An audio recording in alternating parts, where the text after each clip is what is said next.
a big attitude with that sort of situation where his personality is almost larger than life, where he gets very excited about things, and when things don't go his way, he's very animated about it, and you can see how passionate he is about things and how much they mean to him simply by his reactions to stuff. When he's in-game, you don't see that from him.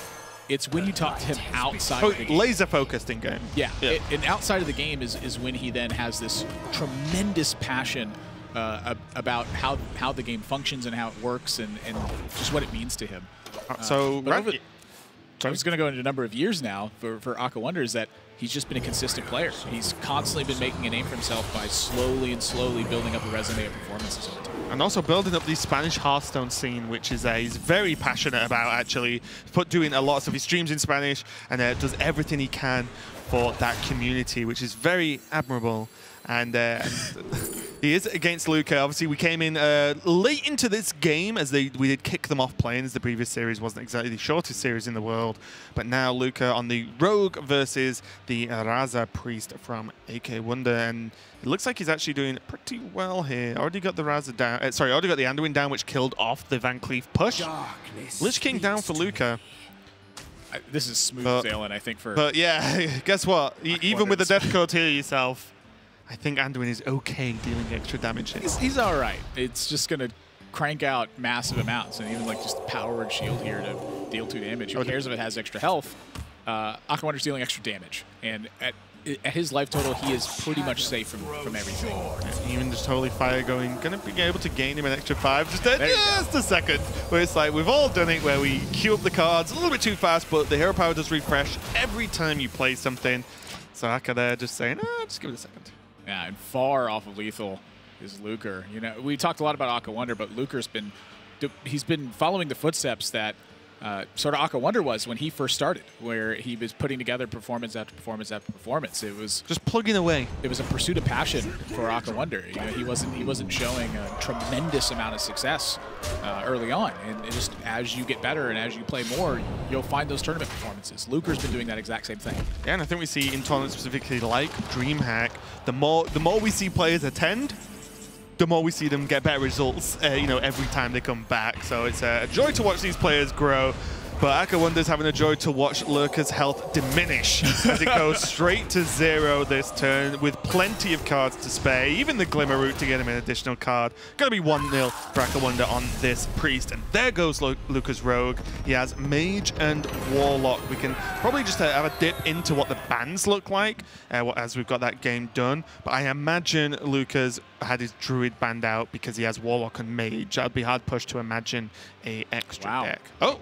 Never mind. Luca didn't bring Druid. Yeah, I've heard about this lineup. I've heard about this not Druid thing. Well, it's the banned Mage lineup is what it is, and in that situation, what you're trying to do is you get the benefit of flexing your ban to your opponent's lineup when they don't have Mage, but when they have Mage, you outright have to eliminate it because of how well it performs versus the rest of your lineup. It's very focused on taking advantage of what your opponent brings to the table in these situations, and it's a really interesting one for me to look at because I have a hard time quite buying the idea that that's the way to do it. Yeah. But I think it's quite good. Well, and now I see the Quest Mage, so this to me tells me a lot more about where his Warlock build sits and what he's trying to do here. Quest Mage was not part of the Band Mage lineup that I had spoken with some unnamed pros about for the sake of saving their personalities for giving me such weird advice. But this is quite weird.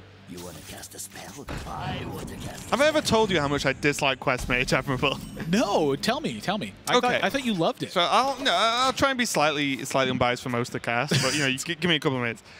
The problem, or the power of Quest Mage, should I say, is that the deck can be very powerful versus a certain matchup, and has almost to the extent of the Freeze Mage differences in matchups from back in the day, especially like versus Control Warrior. There are some decks you just beat as Quest Mage. There's almost nothing they can do. And the reason for that is the deck is centered around drawing as quickly as possible, so you draw your deck, effectively playing Solitaire, and then Mage has the strongest stalls in the game. Board freezes to stop the minions attacking, ice blocks to stop you dying, even if the opponent gets there fast enough.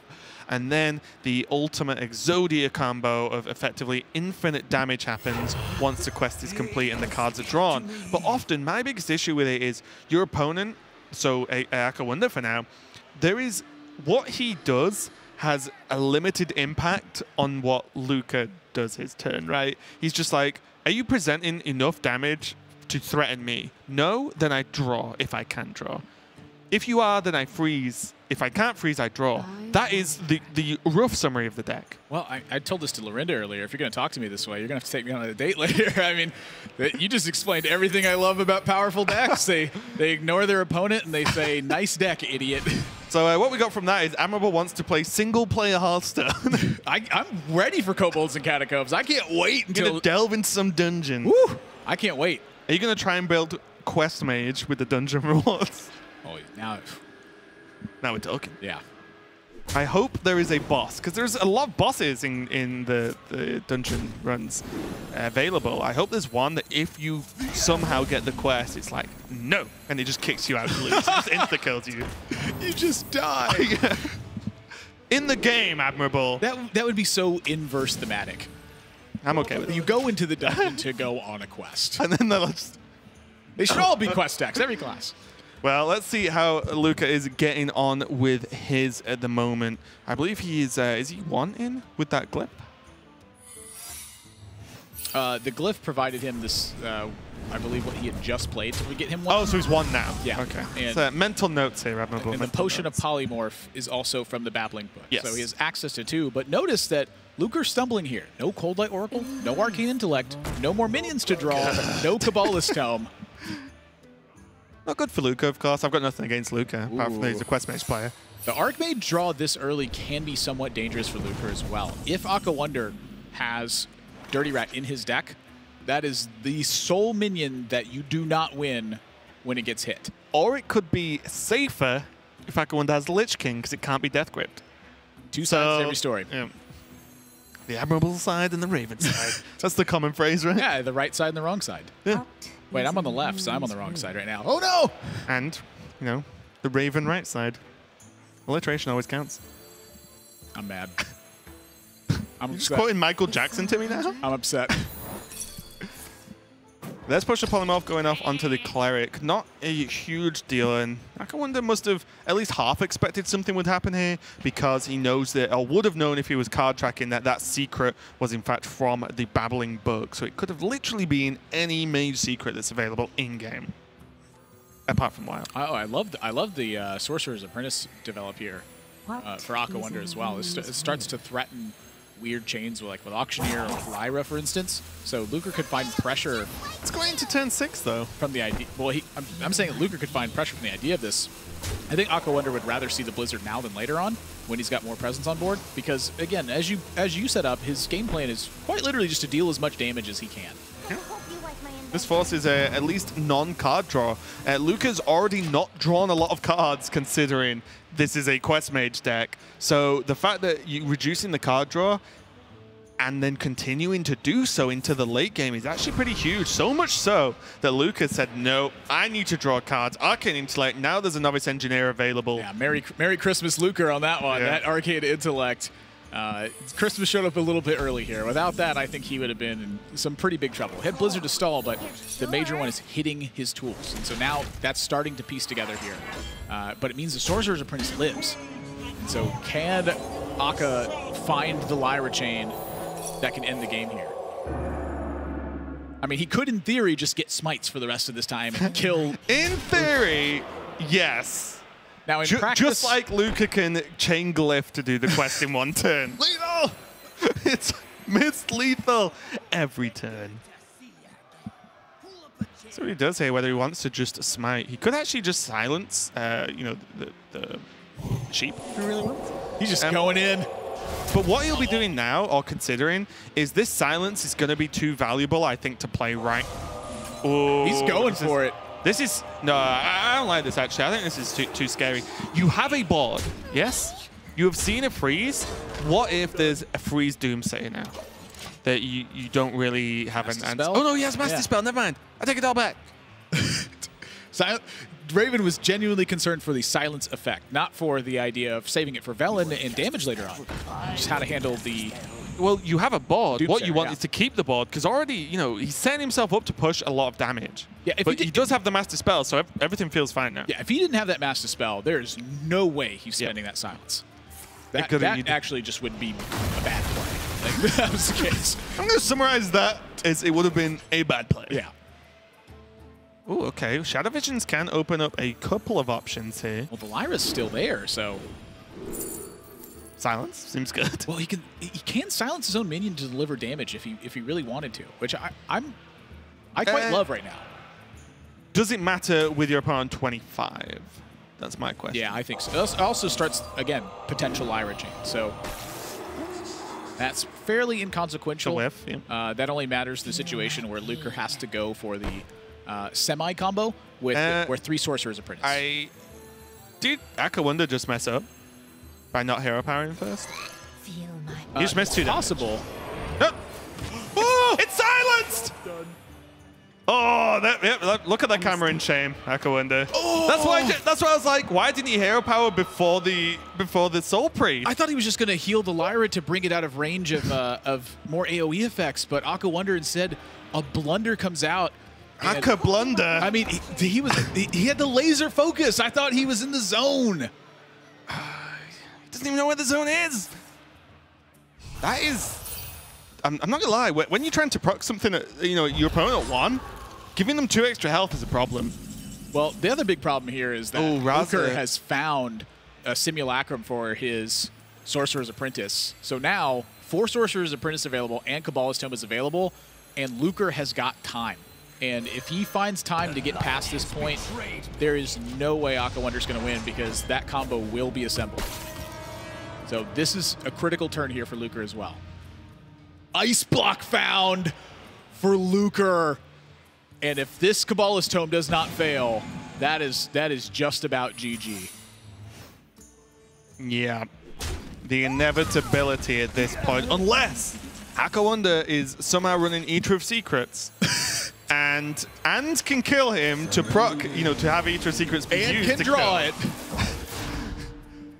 And can not heal his opponent. And this is all from that early gift on the Arcane Intellect. Yeah. Unfortunate for Luker to not find card draw, but super fortunate that it came at the time it did. With the situation he found himself in, no card draw would have meant absolute disaster for Luker. Yeah, I mean, at the beginning, that's the kind of quest mage hand I want my opponent to have. Like, Yes. just do nothing for 5 turns. Seems good. But then after the draw, everything started heating up now. Just think, Luker could have been on 15 right now. Even the death. Okay. I don't mind. This looks wonky, but I don't mind it because you are presuming the board is being frozen and you are presuming you need to proc his block this turn. If AKAWonder gets 2 damage from proccing this block this turn from Luker, this will be a sad moment. Oh my god. He was Okay, would have been at 1. He was just off. So now, I lost track of the quest progress. Wait, Is it at 2? hang on. If he'd healed, at least healed his... If he healed his Lyra instead of healing face, and then Inner Fire puts him to 5, would he have proc the block this turn? It would have been an extra... Oh no, it would only been an extra 2. He would still be at 1, because the heal... We're talking about if he did the 2 damage, and he wouldn't have done the 2 damage because you healed the Lyra. Okay. No, because it would have been 2 extra from Inner Fire, and it would be 2 extra from not healing for 2. It's a 4-point health swing. It's 4, Wait, no, yeah. So either way, he would have procced. Because he would have gotten the 2 damage ahead of time. It's a 4-point life swing either way you slice it. That blunder prevented a block pop, which now gives Luker time to find extra stuff. Missing that block pop. 1 turn is an Oh my 1 gosh. eternity at this point for this deck. And now there's the second block.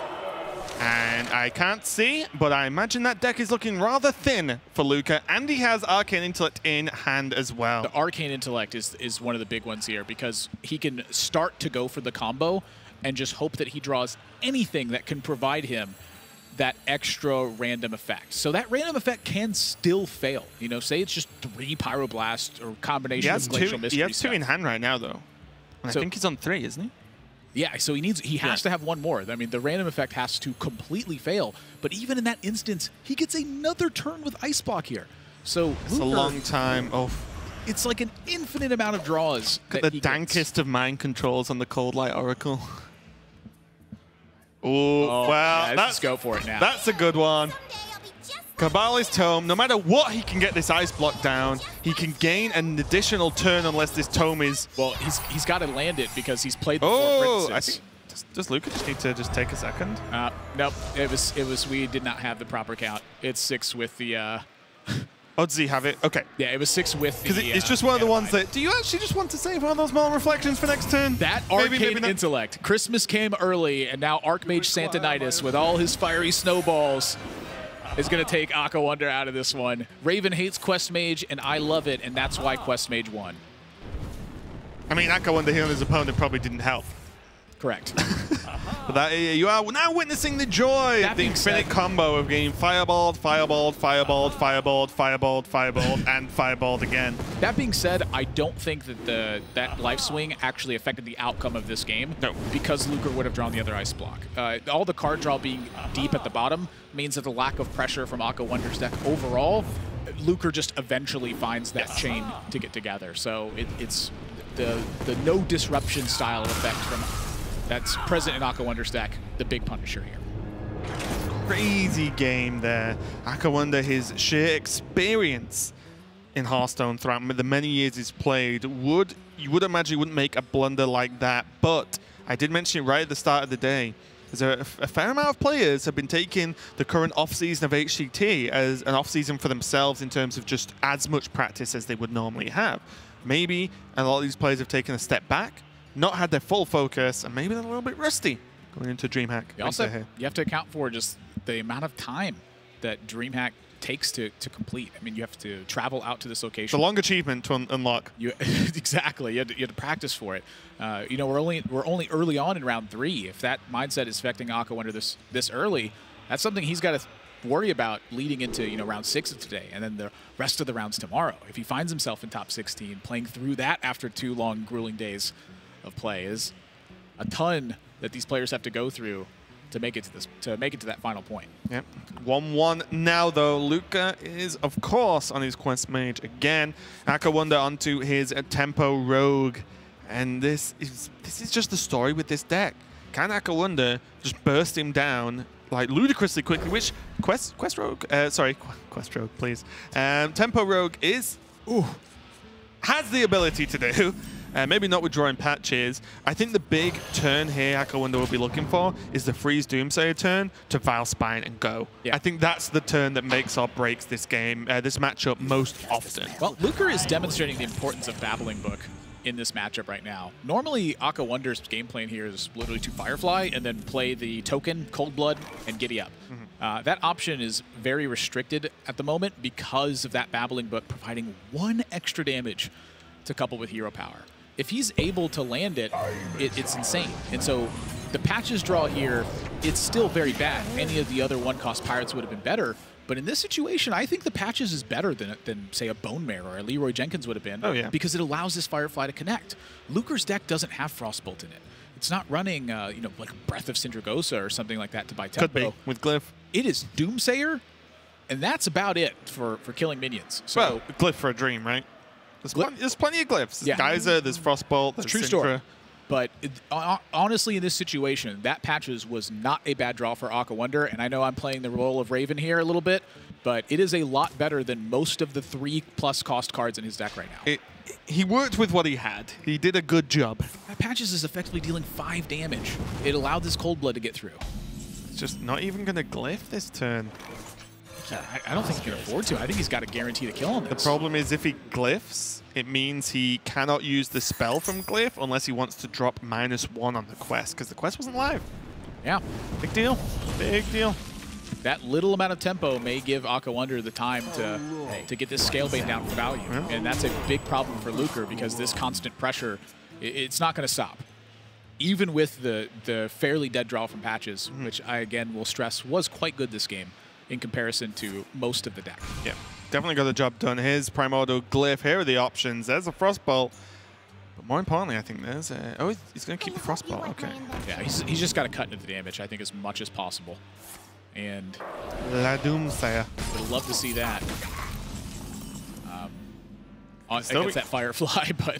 Still be Nova next turn, which will help him out. Does have Coin Blizzard. Does Luca. He needs to slow this damage down. And when I said earlier, as Quest Mage, you kind of look at the board and say, how much damage can I take? Not this much is I think, the answer. So I guess...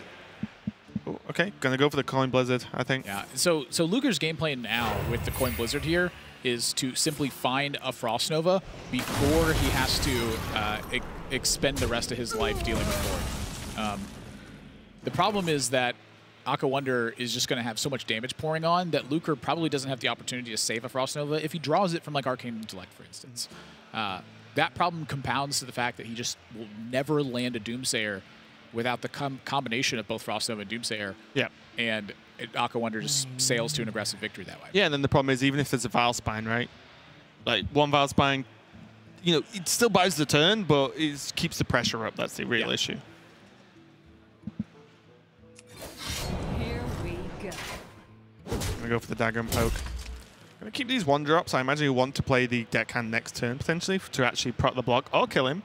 And if he doesn't, it means he has the Firefly that actually keeps it available for a combo, basically. Yeah, I am quite curious about the save here because it offers the surprise potential in terms of burst, but Luker's going to think something's up when he sees this many cards held in one turn. Now he's starting to piece together, well, what could these minions be? He knows one's the Flame Elemental, but the other ones now start to feel like backstabs. They start to feel like Salsi deckhands. They start to feel like Leroy Jenkins.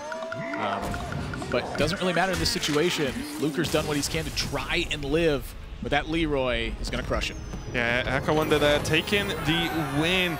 Nice recovery moment for him there, just getting that Quest Mage from Luca out of the way. And it just means that, you know, just after the blunder in the previous game, he can just say, okay, let's forget about that. I just took a win. Let's move on and kind of, you know, grow that confidence right back there. So now, AKAWonder is, of course, on his Rogue again. Luca with his Warlock left. And I've not seen too much from Warlock in this tournament so far. Saw the odd game. But it hasn't, you know... I like Zoo, but it hasn't blown me away. I somewhat agree with that as well. I've been playing a lot of Zoo lately just because I think it's quite a good deck. But I don't necessarily think it's the strongest deck. It really, the something to look at from that last game is why Quest Mage has not been a big tournament performer, is that almost any single aggressive deck puts that deck to such a big test that it fails the aggressive check. Yeah. When Doomsayer and Frost Nova Doomsayer are about your only ways to fend off compounding pressure, it's usually not a tournament performer. Aggressive decks are very good in tournaments. Yeah, I think actually in Last Hero Standing, there's a way you can use it as, depending on what you're expecting, of course, you can use it as a counter pick, and it maybe if it gets 1.5 wins on average, that deck is very good then. You've countered something, and yes, sometimes you can beat out the aggro decks. Yeah. So we'll see, but not in this match any longer. Zoo versus the Rogue. Both players got off to a reasonable start. Is this going to be a Tempo Soulfire, though? I'd be quite surprised to see a Tempo Soulfire here. I think I'd like to see Luker. Well, I don't know. I mean, he does have a 1-drop to go with it. Yeah. And whichever... I mean, it's frustrating because there's a Councilman and a Saranite Chain Gang, so great curve going forward. It's going to leave it, okay. Yeah, I think I like holding it more. You'd rather hit... I get terrified when the Rogue can keep up. That's what terrifies me the most. Because now the board is clear, but the Rogue has a dagger. And now you play Councilman, which is fine, but Councilman does nothing this turn and probably limited amount next turn. It lines up well versus 3/3s, though. It's true with the Saranite Chain. Yeah, and the Saranite's going to help protect the Councilman afterwards. Double Vile Spine is huge, though. This matchup may as well be the Zoo Mirrors of old. You play and you get that board and you keep that board. Vile Spine probably, in my opinion, best card in the game and gaining tempo. I do think it's quite powerful. I think it's one of the best cards currently in Standard. It's very Azure Drake-esque, and with a backstab drawn as well, we're looking at back-to-back Vile Spine turns. And that's going to spell massive trouble for Luker. Now, this is why he held the Soulfire, is now this turn he gets to play... Wow. Well, that's also quite good as well. Now, would he rather get more development on a wide board position with the captain in the Soulfire? Or would he rather just get the Sarnite Chain Gangs down afterwards? I mean, he also has the option of just not using the Soulfire this turn as well. It's true. We can see that would be a problem. But because now 3 minions die next turn.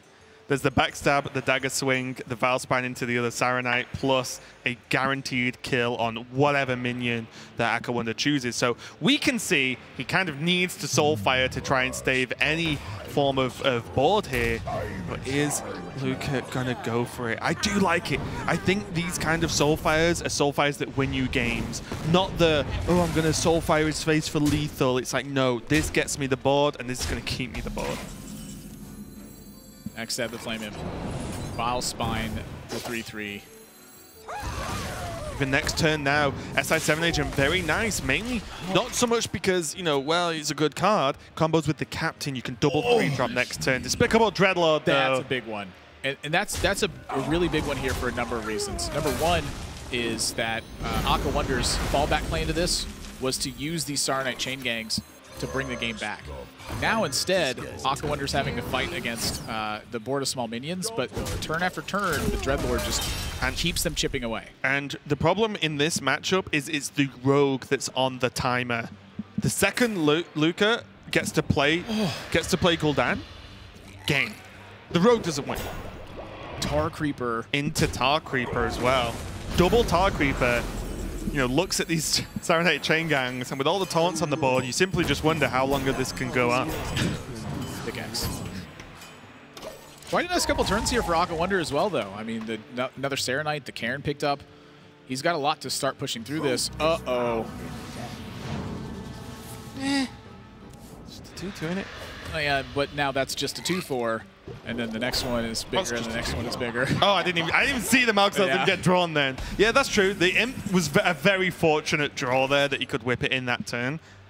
But now, like I said, this is all on AKAWonder. It is a matter of time until Gul'dan will be drawn. If Gul'dan gets played, there's already been enough demons played to make it worth the armor and the hero power. You do not win. I want to stress the importance of that Dreadlord here as well, because it forced AKAWonder to trade into it. Yep. If it's just any other 4/5 with like some weird effect attached to it, AKAWonder doesn't really Cannot care. leave Dreadlord He alive. could pressure the life total, but if you leave Dreadlord alive, you are going to get shredded. Wipes the board. In this spot. And so Luker having the extra life total because of the way that panned out gives him the liberty of tapping turn after turn after turn. Just look how powerful Tar Creepers currently are in the meta when it's all about these tempo decks getting damage in. I'm curious if AKAWonder's supposed to trade into the Tar Creepers that way as well. I mean, he just landed Karen. You know, he's supposed to draw Bone Mare. He's a draw of Cold Blood that could be impactful. He just wants to get things off the board, right? He just wants to remove everything he can.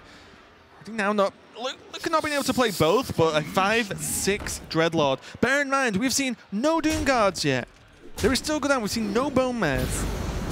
This deck has a lot more to give, and AKAWonder is... We haven't seen the Crystal Weavers yet. It's like... if they're played, they're not always played. Yeah, they're not always played. But yeah. I would tend to play them, I think. They are quite strong in terms of the I agree. value presence. But you can definitely see now who's pushing, who's staving off here. Because, you know, luckily for AKAWonder, the Tar Creeper and the Saronite Chain Gangs are good. It's just a lot of value in those cards. But look at this now. You know, deckhand. He needs a draw to be magnificent here. Luca is ahead on life, and he can live tap to be ahead on cards. The Dreadlord lives. Bone man. My God. Good old Bone Jack Horseman. Jack Horseman is pretty good. So the question for Luker is, where does this Bone Mare go? He could spread it out if he wanted to. He could stack it on the Captain, try to protect this Dreadlord afterwards. He could stack it on the Dreadlord and force a big board sweep. I just like it on the Kelseth. It means the can goes into it, but then what do the other minions do? I like this. You trade off, so now you require the Saronite Chain Gang plus a dagger hit to kill this Dreadlord. Great, that's putting your opponent on 9, and you still have a Bone Mare and the 4/4 Captain. And again, just the fact that AKAWonder couldn't push damage is leaving Luker so comfortable in the spot. He's not worried about AKAWonder drawing Leroy. He's not worried about like some sick shadow step turn with Leroy right now. It feels like a lose-lose situation here. There is the deckhand to negate the need for pushing damage yourself, sorry, for taking damage yourself as AKAWonder. But so what? There's a 6/6 and a 4/4 on the board, even if you kill off the Dreadlord. It's also that AKAWonder drew 2 1-cost cards here rather than his top end, but that's hand in hand with all the decks that have polarized curves right now. Yeah, that's just how it works. You play a lot of early, you play a lot of late, and you play just enough middle to have some power turns. And honestly, I think that Soulfire turn was huge. It was. That Valspine gets you at least 1.5 minions more ahead than he was at this point. Think about the weight taunts pulled in this game as well. Yes. And, you know, the fact that Serenite Chain Gang was just trading evenly with the others, the fact that it opened up the Dreadlord, you know, to have to be traded into as unfavorably as it was. Do you like this Cold Blood, though? Yeah, I do. And the Tar Creepers were such a massive presence. You know, Tar Creepers thought to oftentimes to be a strong defensive tool. It ended up being a strong offensive tool. As it defends your offenders. Oh! I'm sick. Very nice. Bone Meh. This is Bone Jack Horseman's cousin, Bone Meh McGraw. Yeah, and honestly, the trade here is better than and there's a shadow step. The face push as well. It prevents you know, opposing Bone Mare from maybe getting your opponent back into the game somehow. Bone Mare's a wonderful card. Luca's very appreciative of them now. He definitely, towards the end of the game, he was drawing the top end. AKAWonder went deckhand at Cold Blood, Shadow Step with no minions in hand. That's going to happen sometime. Yeah, so Luca's drawing twice as many cards. So. Yes, exactly.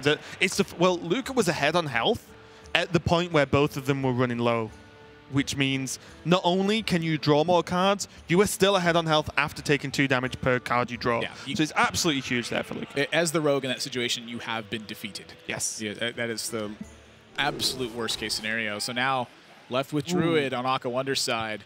Big matchup of old. Back in the day, the Zoo versus Druid was get 'em Zoo. But now, I feel, interesting. These mulligans are weird. That he wants to get rid of the Voidwalker here? No, I'm looking at the Druid mulligans. Oh, yeah. I wants to get rid of Spreading Plague and Mirekeeper? I personally would tend to get rid of Mirekeeper if I had Jade Blossom. Because if he Jade Blossoms on 3, he's hoping to draw a Nourish or just have something else to do. Spreading Plague, I don't mind getting rid of. I can see the favor of keeping it as well, though. But also, it depends on what... Oh, no, so this is Big Druid because the Mirekeeper, right? So it's definitely Big Druid. Not necessarily. Oh, no, it's Jade. Okay. Yeah, even finding Jade stuff is quite important in this matchup. You know, by the time you get to Jade Behemoth, you do need it to be fairly powerful. Yeah, I don't mind the Spreading Plague throw as much if it's Jades, because you have early stuff to fight. Yeah. Like this Jade Spirit, which is very useful here. Even the Innovate going to help him out here. Just go 3 into 4 now. Wow, that Jade Idol would have been... If he draws that Innervate and Jade Idol in a different order, like, that's close to game. Well, even this isn't bad. It gives him a turn 5. At worst, it'll be a 1-mana 3/3 and Hero Power. The absolute worst. It's just the way it would have fought. You know, instead, he would have a 2/2 on board to actually kill something this turn. Oh, he draws Spreading Plague. That is so... This is what I mean, though. Whenever I throw Spreading Plague, I wish I hadn't. Like, yeah, every single time. Mind you, though, would this have been as viable of a plan without the Jade Spirit here, though? Because he still needs to ramp up Jades to start fighting for that board position. It's a tough matchup because it's a losing battle, though, every time. You need the ramp and you need the Jades. And that's why Jade Blossom is the pivotal card in the hand to keep. Yes. Yeah. Yeah. Yeah, the Jade Blossom was the 100% you are keeping that card every single time. I'm trying to think of a matchup where I would ever mulligan that card. And I just don't think there is one. With Jade Druid. Maybe against the Innkeeper? When you just know you're going to win anyway? I don't know. Raven's like, how can I make it difficult for me to beat Hearthstone hard mode. The beginning teaching AI. Oh, wow. That's quite good. Yep. Do you go 2/2 here? I think you ramp. I think he needs you to just need to get to that the Ultimate Infestation. If he casts UI on a safe turn, he's going to be looking a lot better than otherwise. Keeper was so big. That Doomguard's pretty big too, though. Approximately 5'7". Luker's got the second captain here to keep his board backed up here, and so now I can see some trades from Luker that he would normally just not even consider making. Mm-hmm. You don't value trade here because of exactly Spreading Plague. Well, I think he can value trade, sort of, but not entirely. Like I would never trade here. Well, if he trades over the 2/2, what that means is that his captains are just going to go untouched. Where if he doesn't trade in the 2/2, what that means is AKAWonder can push both over the Tar Creeper and then use the Spreading Plague, so you end up in a similar situation minus a Tar Creeper. Yeah, so you push more damage. So you just favor the damage instead. Because they're making these trades no matter what. They make the trades for you. The Spreading Plague is the same. But then do you play the Acarus Veteran if that's your game plan then, though? I guess to set up for the Doomguard next turn, yeah. It's more damage, yeah. Yeah, right. There are trade-offs against Spreading Plague if you want to kill them, right? You know, it sucks that the 2/1 is going to generate, you know, a 1/5 for Luca here. So that's a problem that his Arcus Veteran has created this 1/5 effectively. But I like this. I think this is good. Your Pirate is already killing off one. The 4/4 plus the Veteran kills another one. The Doomguard kills number 3. Wow, I like this. He doesn't go for it. I like the deviation from AKAWonder here as well, Okay. where Luker has just set up a strong board position, and so AKAWonder's trying. Dreadlord. He's just trying to get to the right spot to push this off. Yeah, and so I think the Dreadlord can account for that situation here sometimes. Yep. But Doomguard is quite difficult to pass up. Is it? I think so. Yeah. Dreadlord trade. Huh. Just get the Arcus Veteran off the board, I guess. I mean, he kept Dreadlord, so that's not bad. You know, if you told me you're gonna Doomguard and keep hold of Dreadlord, then I'd be like, you know what? Okay, you got me on this one. But I don't know. I thought the 1 extra damage with the 5/4 hitting the it means you don't get to swing. So you trade the Veteran in, the 1 damage gets awkward. If we're gonna push more damage, I'm gonna push more damage. For me, that's what it boils down to. I just thought that the Dreadlord is difficult to deal with, probably not going to die. And then you Doomguard to push even more damage later. One turn. I definitely agree. We'll see how it works out. Yeah. That's the thing. It's a tough one. Is, you know, visiting the pushing more damage thing. That's a very important facet. In fact, I think it is a favorable line for Luker. My question is, can he get more favorable? That much I am not entirely sure of. But the thing that he's done in this situation is he's pushed a ton of damage, and he's made himself still quite strong to Spreading Plague in this scenario. Do you now swipe this turn?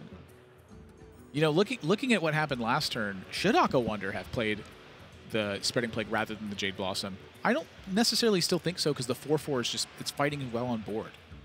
You know what's nuts about this board? AKAWonder can't trade away his Jade and still generate 3 1/5s. Yeah. It's actually so... AKAWonder would love to like trade the Jade. If this Doomguard had 5 health, I think AKAWonder would prefer that. He trades the 4/4 in, generates 3 1/5s. It's like perfect. That's the same thing, right? Hmm? That's the same thing, right? Oh, no, because he could use the hero power afterwards. Yeah. Yeah. Well, the Doomguard dies anyway to the 1/5. Yeah, but dies anyway to the 4/4. But you get... Yeah, I guess. Yeah. I guess. You want 2 1s and 3 1s. I want the world. I want the whole world. You did tell me this morning you wanted to sing. Yeah. We got it. Tick that box. Well, the problem for AKAWonder is going to be living 2 more turns. He's almost certainly living 1 more turn. I think he's got 1 more turn pretty in the bag. The problem is going to be the double-double. What could this possibly be that stops that? Oh, okay. Well, now Saronite Chain Gang feels safer. Maybe tap Chain Gang now. Unleash me.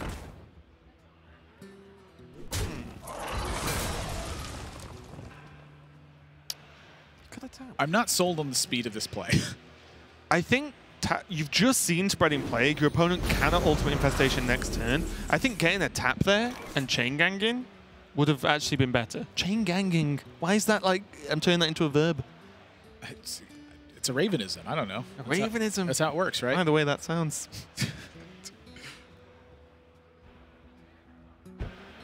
I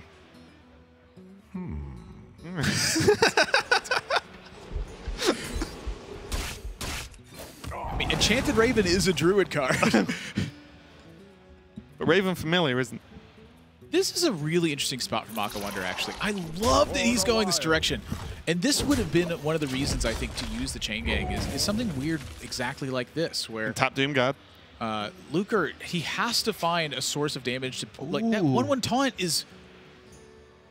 Wait. It just feels enormous right now. Do you have to tap for Doomguard here? I don't think so. I think that this is... You were expecting Ultimate Infestation next turn, though, right? Yeah, but this is quite strong versus Ultimate Infestation. Oh, my. Ooh. Does he need that for armor later, though? What? No. He can UI. He's going to have like 1 million cards in hand. Yeah, you're right. The problem is you're dead to 2 damage. Do you do it now for armor? No, no. What do we do, Admirable? Draw Innervate Earth and Scales. Earth and Scales is no longer in any of these decks, and no Innervate drawn.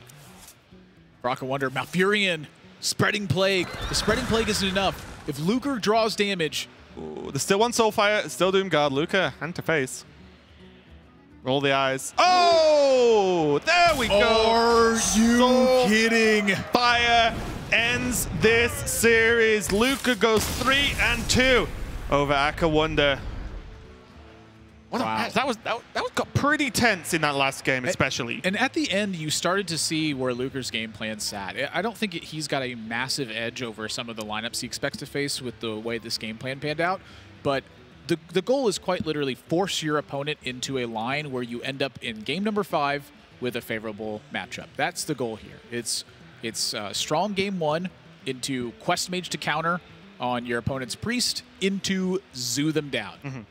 That plan worked out very well for Lucre in this scenario, but that's not always going to be the case. His game plan, I still think, is winning in the right scenarios, but it's a thinner edge, I think, than some of the other lineups I see, but it's an exciting one to see because I think there are certain lineups where he finds himself with a massive favorite because of what their opponent brought to the table. You know, if they're going to that level 3 thinking area, I think that's where they can be in some trouble. Yeah, I mean, the fact that he has Quest Mage means that you can just say, I should almost, there's no guarantees in Hearthstone, of course, but I should almost always win X matchup, right? So I pick that, get the counter pick, say you win.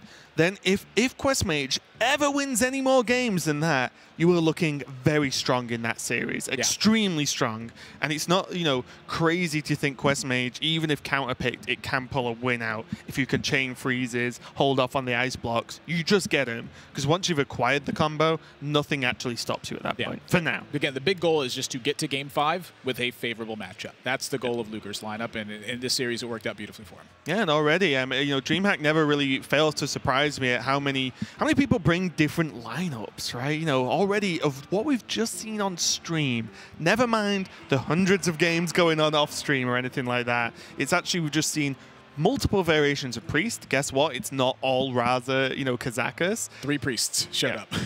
We've seen many versions of Priest. We've seen multiple Druids, different Rogue builds, even though I feel like Rogue's the most concise.